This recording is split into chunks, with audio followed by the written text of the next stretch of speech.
They say no man is an island, but when you actually live on one, you realize just how important being connected to the rest of the world really is. In the minds of many, the number one barrier to a vibrant island economy is transportation. Is it time to change that mindset? To see our island position not as a barrier, but as an asset?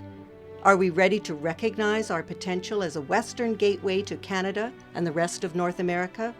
Being on the west coast of BC, we have a great asset which hasn't really been used as well as it should be, in my opinion. Our ports are busy intersections for hundreds of millions of dollars worth of commerce. The Port of Nanaimo alone generates $665 million in economic output annually. How are these seaports creating new opportunities? The Port of Nanaimo is investing in BC's largest heavy-lift mobile crane to facilitate their new initiative around short sea shipping. We started with moving a barge from Vancouver to Nanaimo with international containers.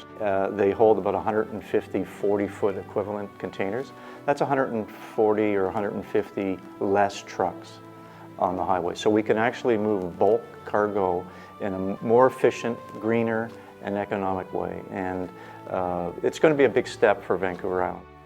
Tanker traffic in the Georgia Strait is a hot-button issue, but the Port Alberni Port Authority believes it can offer a solution and is setting its sights on creating a fully automated container sorting transshipment hub.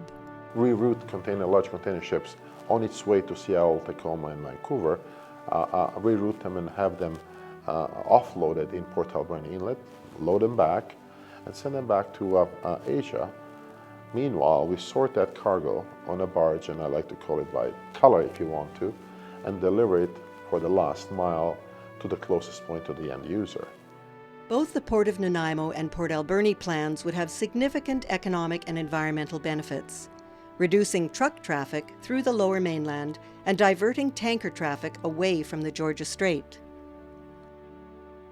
Our tourism industry is completely dependent on travel to and across the island. Helijet, Seaplane, and coach line operators, who are moving smaller groups of people, have unique perspectives on the business of tourism and transportation. And Wilson's Transportation, a leading passenger coach line, is dealing with a multitude of regulatory bodies from one end of the island to the other, including a requirement in Victoria to purchase a separate business license for every tour bus in their fleet. The side of a bus has more stickers on it than a 4-year-old scrapbook, because everybody wants to approve something. They want to charge a license or a fee or an inspection or something. As the world's largest seaplane airline, Harbour Air has made a business of turning what might be seen as a transportation barrier into an experience worth paying for. I've heard from many tourists and many people that have moved here, their first experience was coming on the ferry or on the float plane. They thought, wow, isn't this wonderful? I'm going to move here. They were really excited about the experience. Established in 1862, Victoria has always been key to our tourism economy. But with 500,000 annual cruise ship passengers disembarking and another 675,000 visitors arriving via the Coho and Clipper, our tourism infrastructure is stressed and showing its age. A prime example is the Belleville Terminal, whose revitalization is now a top priority. You know, I worked in the marine industry for many, many years. On the old Princess Marguerite, she docked at the same dock that the pilings are still there for the Coho right now. They need to be updated. This is it's a safety issue too. A 3-phase project, this state-of-the-art terminal would house the Coho and Clipper ferries, as well as the Canadian and U.S. border services, greatly enhancing the visitor experience.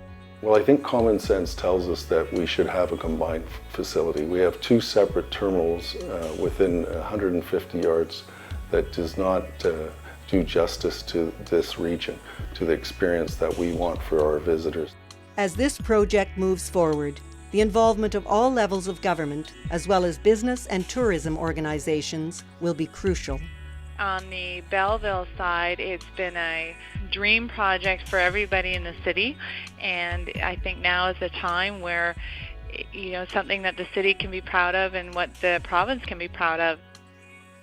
With vessels and terminals in Nanaimo and Vancouver already confirmed, Island Ferries is poised to provide a new harbour-to-harbour passenger service.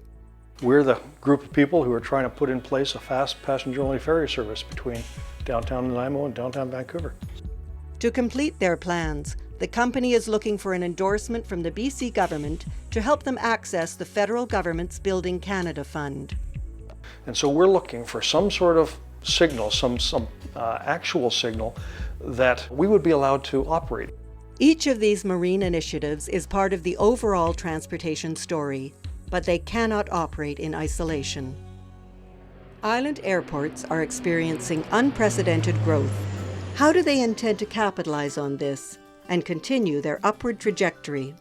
In Nanaimo, the development of 60 hectares of the airport's unused land as a base of operations for transport-related businesses, such as courier services and cargo haulers, would be a logical next step for expansion. The Nanaimo airport has a considerable increase in cargo movements during the last year, in fact. FedEx has come on site and has grown 6 times over a 10-month period.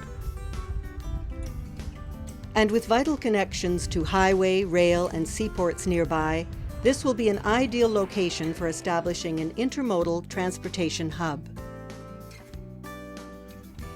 One of only 3 airports in BC with a runway long enough for wide-body jets, the Comox Valley Airport will be also looking for tourism and transportation partners in order to explore development of the Asia-Pacific market.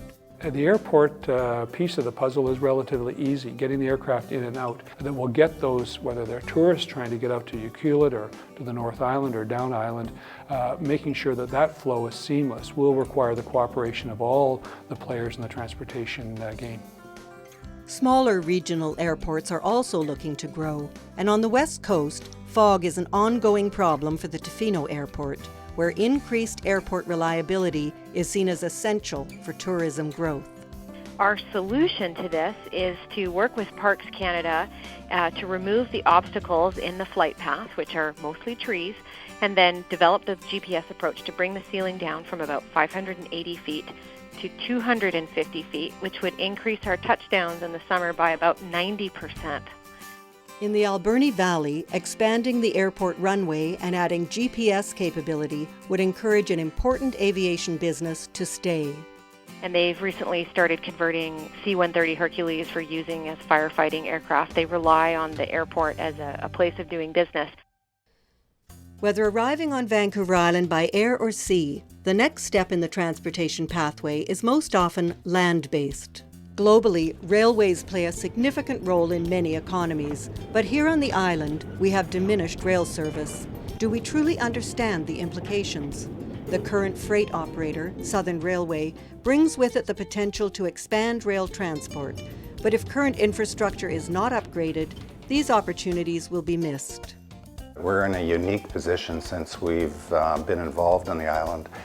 We have marine connections between Nanaimo and our Anasis Rail Marine Terminal. So basically what's provided on Vancouver Island is access to the rest of North America through those connections.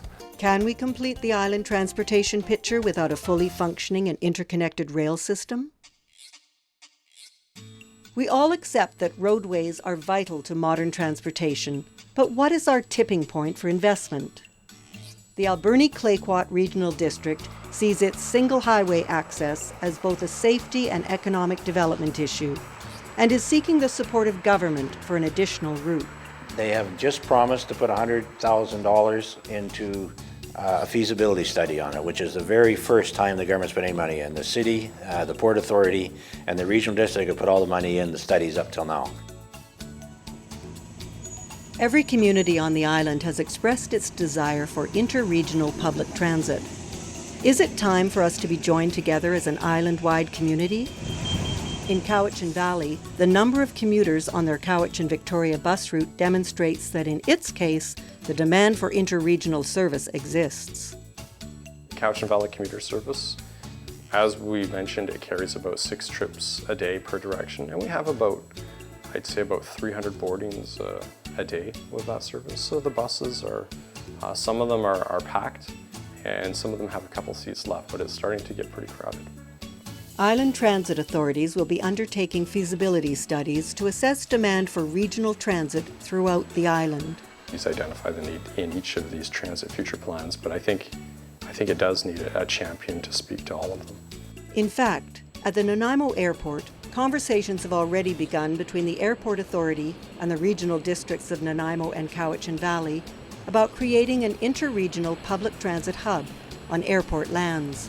The airport can work as a catalyst to bring the regional districts together by offering land for facilities such as a bus depot.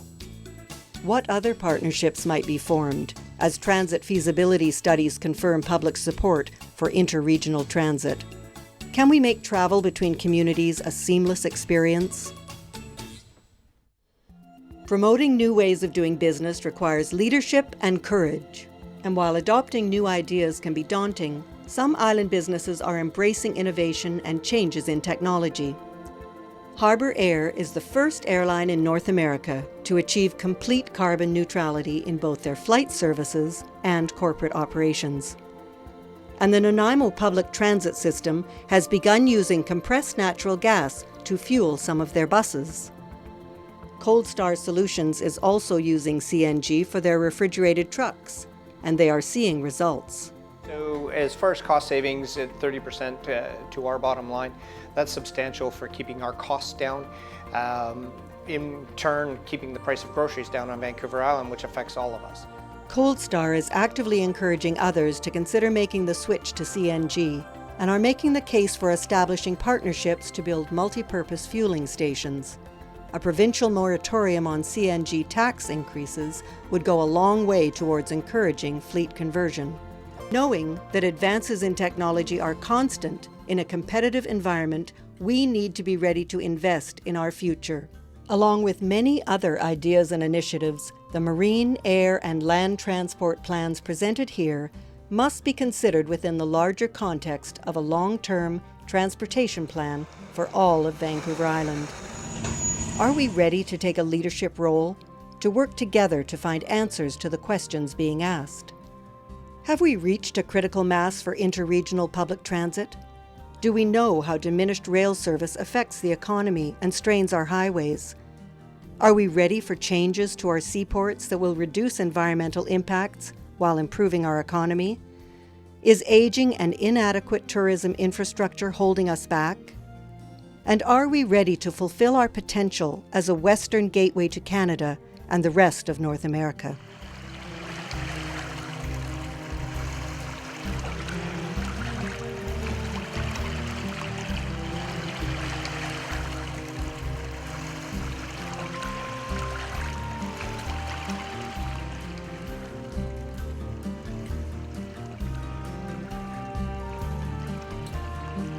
No man is an island.